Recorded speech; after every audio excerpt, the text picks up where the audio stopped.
Born on 7th May 1861 in Calcutta, Rabindranath Tagore rejected the conformity of formal schooling and was tutored at home.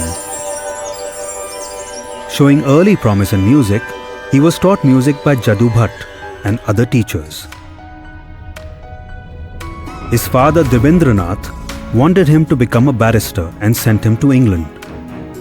He was enrolled in a public school at Brighton, briefly studied law at University College London, but his dislike of the classroom led him to his personal exploration of Shakespeare's works and other classics.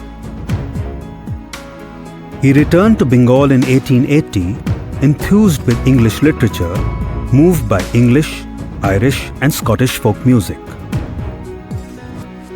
3 years later, he married Mrinalini Devi. Always keen to understand the wider world, Tagore travelled to over 30 countries and 5 continents. In 1930, he went to Berlin to be welcomed by the great scientist Albert Einstein. The two went on to enjoy one of the most intellectually stimulating conversations in history. His poetry has proved to be immortal. In one of his most loved poems, he wondered at the identity of his reader, immersed in his poetry 100 years after it was written. He was the first Indian and the first non-European to win the Nobel Prize in Literature in 1913. Back in Shantiniketan, Tagore created a new style of expressive dance that was used in the dance dramas written and composed by him. He brought in various elements from other dance forms like Manipuri, Bharatnatyam and Kathakali. This is a scene from one of his most famous dance dramas, Valmiki Pratibha.